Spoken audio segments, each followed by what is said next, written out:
Christianity is not a dead religion. मसीहा जो है एक मरा हुआ धर्म नहीं है। It's a faith walk based on a relationship. ये विश्वास का चलन है जो रिश्ते पर आधारित है। Whoever understands this truth जो कोई भी इस सत्य बात को समझ लेता है pursues Christianity very तो differently. मसीहत का अनुसरण बिल्कुल अलग रीति से करता The है। early church was so very potent. शुरुआत की कलीसिया बहुत ही सामर्थ्यशील थी। Why is it so? ऐसा क्यों?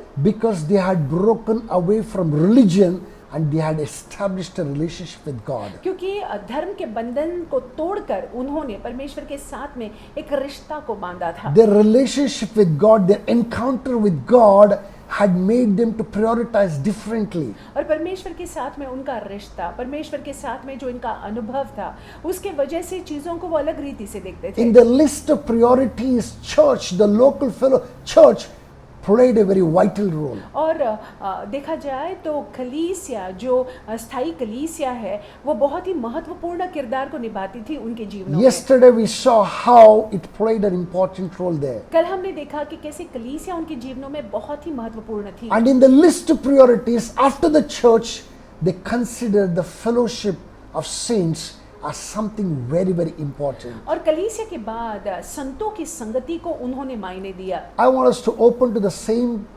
verse as we read yesterday. और जो हमने कल वाक्य को देखा था वही वाक्य में आज देखेंगे। Let's open our Bibles to Acts chapter 2 verse 46. प्रेरितों के काम में देखेंगे दूसरा अध्याय 46-46। We're going to look at the latter portion of this verse. और इस वाक्य के ब भाग को हम देखने वाले हैं। I'm going to read the entire verse which says, "So continuing daily with one accord in the temple and breaking bread." I want us to take a good note of here. "And breaking bread from house to house, they ate their food with gladness and simplicity of heart." और वे प्रतिदिन एक मन होकर मंदिर में इकट्ठे होते थे और घर घर रोटी तोड़ते हुए आनंद और मन की सीधाई से भोजन किया करते थे।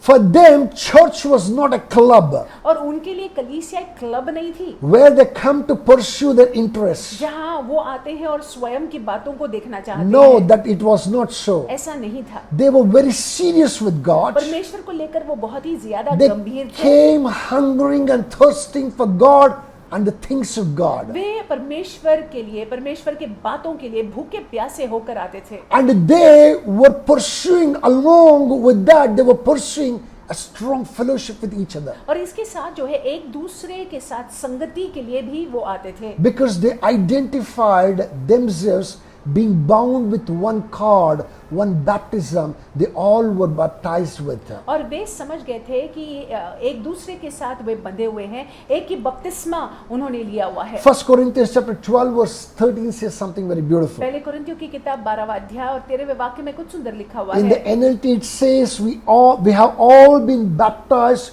into one body and by one spirit. हम सभी लोग जो है एक शरीर में बपतिस्मा हमारा हुआ है और एक आत्मा में। And the early church valued this kind of a relationship. और शुरुआत की कलीसिया जो है इस संबंध को बहुत ही मायने देती थी। They saw that they all were bound by that blood which was shed on the cross of Calvary. उन्होंने देखा कि वे सारे लोग एक दूसरे के साथ में बंधे हुए थे उस लहू के जरिए जो कलवरी क्रूस पर They बहाया saw गया। themselves being covered by the same blood. They saw themselves experiencing the same blood flowing in their veins. उन्होंने देखा कि वही लहू हर एक को ढाक रहा है और वही लहू हर एक के नसों में दौड़ रहा है। In short, like the children of one father, they all saw each other. संक्षिप्त में कहा जाए तो एक पिता के बच्चे होने के नाते वे एक दूसरे को देखते थे। So what did they do? सो उन्होंने क्या The किया? word of God says very beautifully. वचन में बहुत सुंदर लिखा हुआ है। Met together, shared everything they had, sold their property and possessions and shared the money with those in need. That's what chapter 2 verse 44 and 45 says. और दूसरे अध्याय में अगर 44 और 45 में देखेंगे, और वे सब विश्वास करने वाले इकट्ठा रहते थे और उनके सब वस्तुएं साझे की थी और वे अपनी अपनी संपत्ति और सामान बेच बेच कर जैसे जिससे आवश्यकता होती थी बांट दिया करते थे। Who were these people? They all were believers in the Lord Jesus और Christ. ये लोग कौन थे? ये सारे लोग यीशु मसीह पर विश्वास करते थे। How much did they share? They shared all things. और देखिए यहाँ पे कितना उन्होंने एक दूसरे के साथ में बांटा, उन्होंने सब कुछ बांटा। My brothers and my sisters, मेरे भाइयों मेरी बहनों, they had one purse, उनका एक ही बटुआ था, they had one place, एक ही जगह थी they had one thing to practice. और एक ही बात का अनुसरण उनको करना था। Please understand, they had one purse, one place, and one thing to practice. और देखिए उनका एक बटुआ था, एक जगह था और एक ही बात का अनुसरण करना They था। had one set of people to fellowship with. और देखिए संतो एक प्रकार के झुंड थी जिसके साथ में संगति वो They करते saw themselves as the body. The word of God calls us as the body. उन्होंने देखा था, परमेश्वर के वचन में लिखा हुआ है कि हम शरीर है मसीह के, And as a body, you see there are so many parts in the body. और शरीर में हम देखते हैं कि शरीर के कितने सारे भाग हैं Each part has a distinct thing to do. और शरीर का हर एक भाग जो है उसको करने के लिए कुछ है। If it's hurt, the rest of the body will suffer. अगर शरीर का एक भाग को लगा हुआ है, चोट लगा हुआ है, तो बाकी का शरीर के बाकी के भागों पर असर उसका पड़ता है। Every part complement the other to bring forth the best in a being. हर शरीर का हर एक अवयव जो है एक दूसरे के साथ साथ जो है काम करता है ताकि शारीरिक में कोई ठीक ठाक रहे। They understood the secret. They understood this key to the success. और इस कुंजी को, इस चाबी को, सफलता की चाबी को वे समझे And they identified, they acknowledged each other. और वे पहचान गए और एक दूसरे को वो मानने लगे And they began to live in fellowship. और संगति में रहने लगे। My brothers and my sisters, मेरे भाइयों मेरी it बहनों, says here, and breaking bread from house to house. और लिखा हुआ है कि घर घर रोटी तोड़ते हुए। This was not the communion bread that they were breaking. ये जो है प्रभु मेज की रोटी के बारे में नहीं है, This is the fellowship bread. This is the fellowship meal that they were sharing. ये संगति की रोटी है जो वो तोड़ते थे। And it says from house to house. और लिखा हुआ है घर घर रोटी तोड़ते And हुए। it says they ate their food with gladness and simplicity of heart. और आनंद और मन की सिधाई से भोजन किया करते थे। Please understand something here, यहाँ पे कुछ समझ लीजिएगा which is very vital for us. जो हमारे लिए महत्वपूर्ण है। Jesus had told them before that he is going to go on the cross to die for them. यीशु मसीह ने पहले से ही उनसे कहा था कि कलवरी क्रूस पर वे जाने वाले हैं उनके लिए मरने के When लिए। he said that, they did not believe it. जब उन्होंने ऐसा कहा था तब उन्होंने विश्वास नहीं किया शिष्यों ने। They saw that he was crucified. और इन्होंने देखा कि यीशु मसीह को क्रूस पर चढ़ाया When he गया। was alive, he was talking about he coming back to life, that is in resurrection. जब यीशु मसीह पृथ्वी पर थे तो यीशु मसीह ने उनसे कहा था कि उनका पुनरुत्थान होने वाला है। They had heard it, they did not believe it. उन्होंने सुना लेकिन उन्होंने विश्वास नहीं किया। But on the third day, they saw Jesus Christ coming back in life, that is resurrected Christ they met. लेकिन तीसरे दिन उन्होंने देखा कि यीशु मसीह का पुनरुत्थान हुआ और वो यीशु मसीह को उन्होंने देखा जिनका पुनरुत्थान हुआ था। And Jesus had spoken about a helper coming down from heaven. और यीशु मसीह ने उनसे कहा था कि सहायक आने वाले हैं। They did not believe. उन्होंने विश्वास नहीं रखा। After 40 days on the day of Pentecost that the Holy Spirit came down, और पेंटेकोस्ट के दिन पर पवित्र आत्मा आए। they all were filled with the Spirit of way God. सारे पवित्र आत्मा से भर गए थे। By the help of the Spirit of God, they believed everything that the Lord spoke.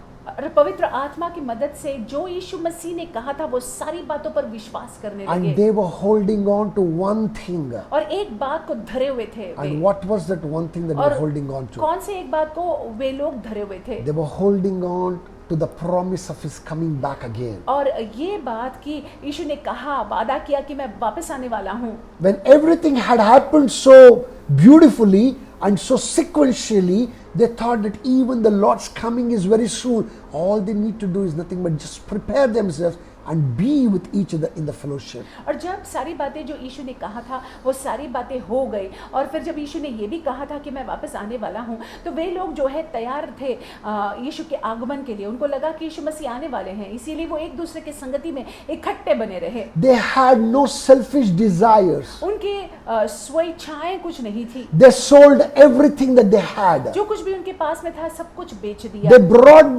the proceeds of their selling and put it at the apostles' feet. और जो बेचा था वो प्रेरितों के कदमों पर उन्होंने रख दिया। They did not hold back anything. उन्होंने अपने आप के लिए कुछ नहीं रखा। In the simplicity of heart, they ate their bread. In the simplicity of heart, they went out and shared the good gospel. In the simplicity of their heart, they were enjoying the fellowship with each other. और मन की खराई में जो है उन्होंने रोटी को तोड़ी और मन की खराई में जो है उन्होंने सुसमाचार का प्रचार किया और मन की खराई से ही वो एक दूसरे के साथ में संगति करते थे। The word of God says that they had no needs whatsoever. वचन में लिखा हुआ है कि उनकी कोई व्यक्तिगत जरूरतें नहीं थी। Why is it so? ऐसा क्यों है? Because they had one purse.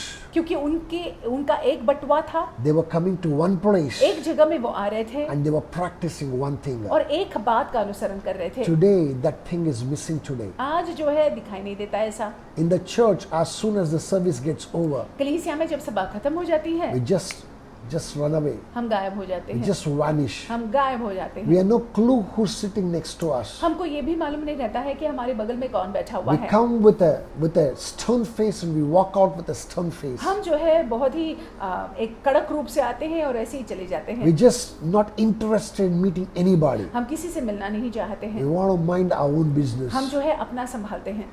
That is not Christianity. ये मसीहत नहीं है। You are in a religion if you're doing that. अगर आप ऐसा कर रहे हैं तो आप धर्म का पालन कर If रहे you हैं। are in a relationship, अगर आप संबंध में हैं, रिश्ते में हैं, that relationship with God makes you to have relationship with one another. तो परमेश्वर के साथ में जो आपका रिश्ता है उसके वजह से एक दूसरे के साथ आपका रिश्ता You बनता है। identify, you acknowledge everybody आप जो है हर एक को पहचानते हैं, आप हर एक को मानते हैं and their part in the body of Christ. और उनका जो भाग है यीशु मसीह के शरीर में। And you yourself part will play your own part. आप भी अपना किरदार शरीर में निभाएंगे, And that is how that the church will grow in leaps and तब bounds. जाकर कलीसिया जो है वो बढ़ेगी। My brothers and my मेरे sisters, भाइयों मेरे बहनों, today the Lord is asking you, आज परमेश्वर आपसे पूछते हैं, you need to get serious with Him. जरूरी है कि परमेश्वर को लेकर आपको गंभीर हो जाना है। Are you ready to get serious क्या with Him? आप परमेश्वर को लेकर गंभीर होने के If लिए you तैयार want हैं? to get serious with the Lord, अगर आप चाहते हैं कि परमेश्वर के साथ आप गंभीर हो जाए, the second step that you need to take और दूसरा कदम जो आपको उठाना होगा is to strengthen the fellowship with the church family. कि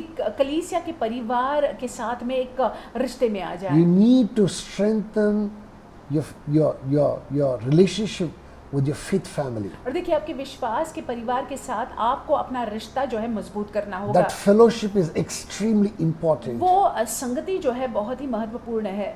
Let me tell you this very मैं clearly. आपसे कहूँ ये स्पष्ट रीति से, It is in that fellowship that you will you'll receive a lot of comfort. और देखिए उस संगति में बहुत ढेर सारा सांत्वना आपको मिलेगा। Hallelujah. Hallelujah. With these thoughts, I want us to go into the day. इन विचारों को लेकर ये दिन में जाएंगे। As you do that, जैसे हम ऐसा करते हैं, the Lord who's watching over you परमेश्वर जिसकी नजर आपके जीवन पर है will continue to shower His blessings over you. वो अपने आशीषों को आप पर उंडेलते रहेंगे। God bless you. परमेश्वर आपको आशीषित रखे। You have an awesome day. आपका दिन बड़ा अद्भुत जाए।